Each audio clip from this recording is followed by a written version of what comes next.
Frequency Podcast Network. Stories that matter, podcasts that resonate.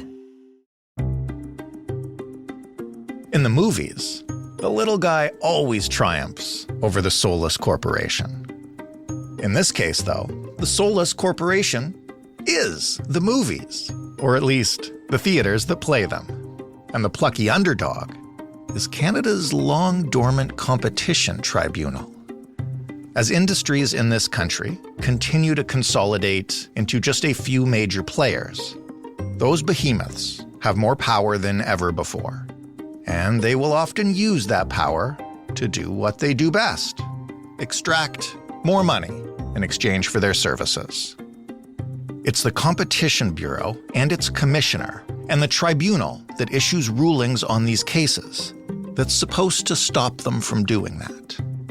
All too often, that doesn't happen.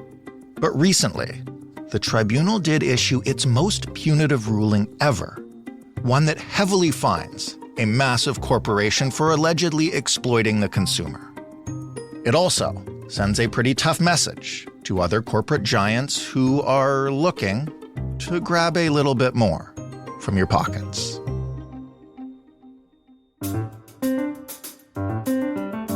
I'm Jordan Heath Rawlings. This is The Big Story. Tara Deschamps is a business reporter for the Canadian Press. Hey, Tara. Hi there. Thanks for joining us. Thanks for having me. Of course. Why don't you start just by explaining to us what the Competition Tribunal did a couple of weeks ago? So the tribunal, for people who don't know, is essentially a panel that rules on cases about things like abuse of dominance or misleading advertising. And those cases are often brought forward by the competition commissioner, Matthew Boswell, who's basically a watchdog for the country. Last year, he accused Cineplex, which most people will know as the dominant movie theater in this country, of misleading theatergoers about the price of movie tickets they buy online.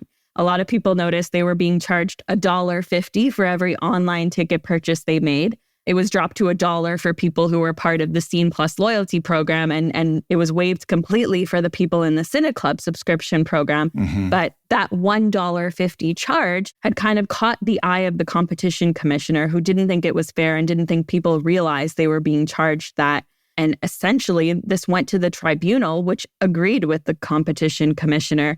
They ended up fining Cineplex $38.9 million for deceptive marketing practices. That's a record fine.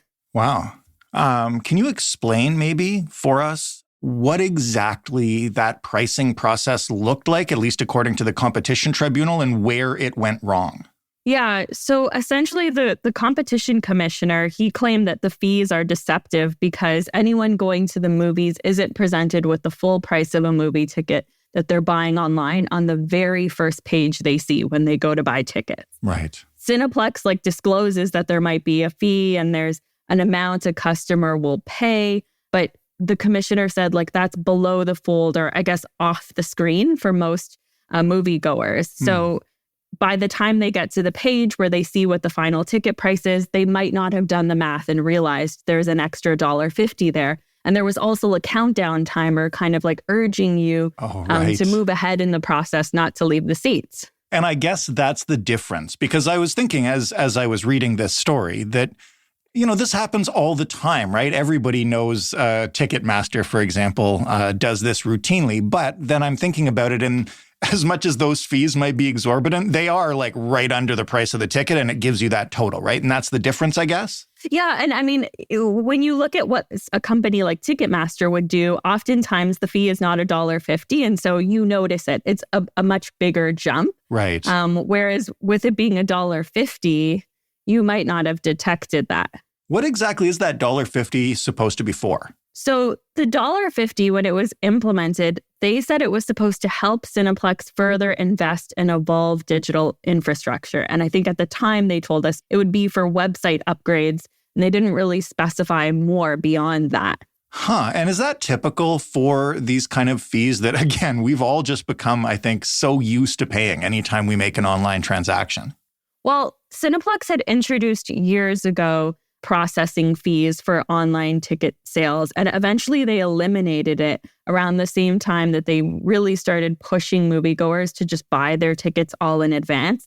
But you see lots and lots of retailers who will have a fee for things that you purchase online. Often it helps them with the logistics or, just anything that they need to do to be able to deliver that digital service or digital experience to you that would cost a bit more than doing it in person. One of the things I read is that this is known as price dripping. Can you explain that as a general concept and maybe offer some examples? Yeah, so price dripping is basically a practice when customers are enticed into making a purchase without really understanding what the full cost would be. And often the way people see it is when they select an item or a service or something that they want to purchase, they go to checkout, and at some point along the way, they're asked to pay. And all of a sudden, there's a breakdown that shows extra fees. And those extra fees aren't things like GST or HST, which everyone understands that they will probably have to pay when they're buying something. It's more like a service fee or a processing fee, or in like the ticket examples you gave, it's like a venue fee. And you see it everywhere. You see it like when you're buying those concert tickets, you see it with airlines, and even some experts I've talked to said that they've seen it with like universities and bus fares and that kind of thing. So you can imagine anything you're buying. And what exactly are the rules? I mean, you touched on one of them, but the competition tribunal has, and is it them even that set the rules for this kind of thing around it? No, so it's not so much like the tribunal that sets the rules. There's a competition bureau that the commissioner works for, and it's his job to enforce those rules. But the Competition Act is something that, the government would put in place as a law that would sort of set up what you can do around price stripping or advertising or anything like that. I think in this case, it's caught a lot of attention, not just because there's been so many companies that people think engage in this like price stripping, but also just the fact that like Cineplex is a very big, pervasive company. Everyone goes to see movies. It's something that you easily notice.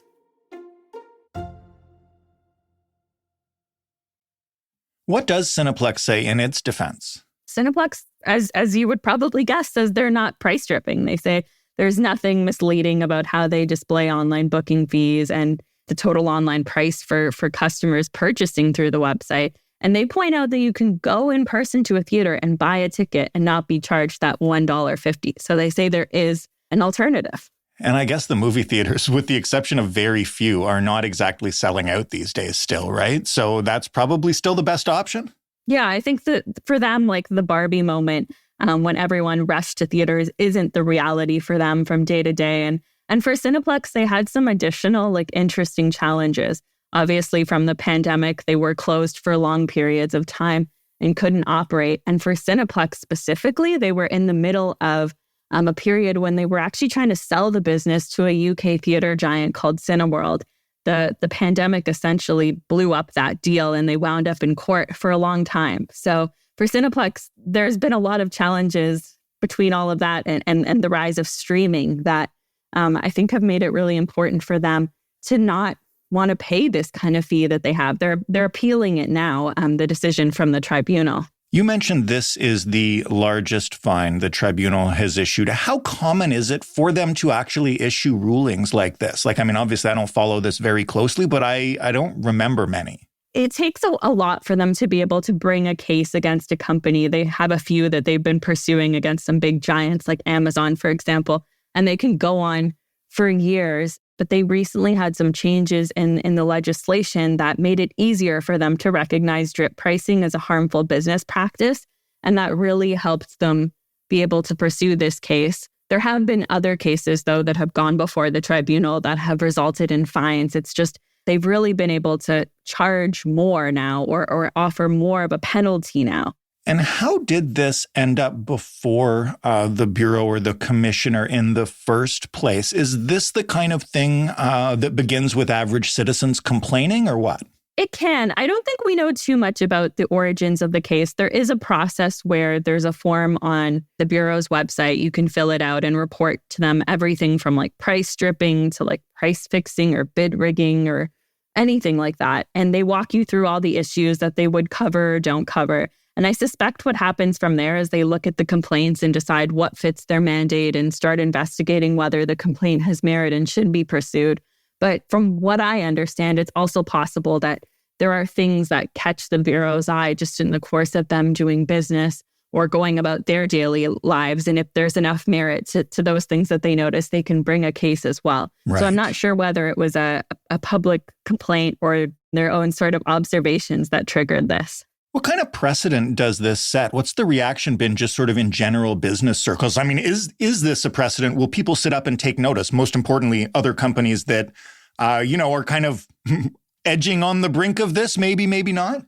Yeah, I mean, the experts I've talked to have said, obviously, this will hinge on an appeal. If Cineplex wins an appeal, this might not be very precedent-setting at all. But they warned that if you're a company that is charging an online fee or maybe is using some of the same practices, that you should probably call your lawyers and you should probably reevaluate that now, because this shows that the Competition Bureau was able to win a case that, we're in sort of this new era of looking at price stripping. And it's possible that other companies could be found guilty of the same activity. This is perhaps a dumb question to ask, but I'm curious, if they lose that appeal, what happens to the almost $39 million? This isn't like a class action, right? Where people will get their $1.50 back if they apply for it?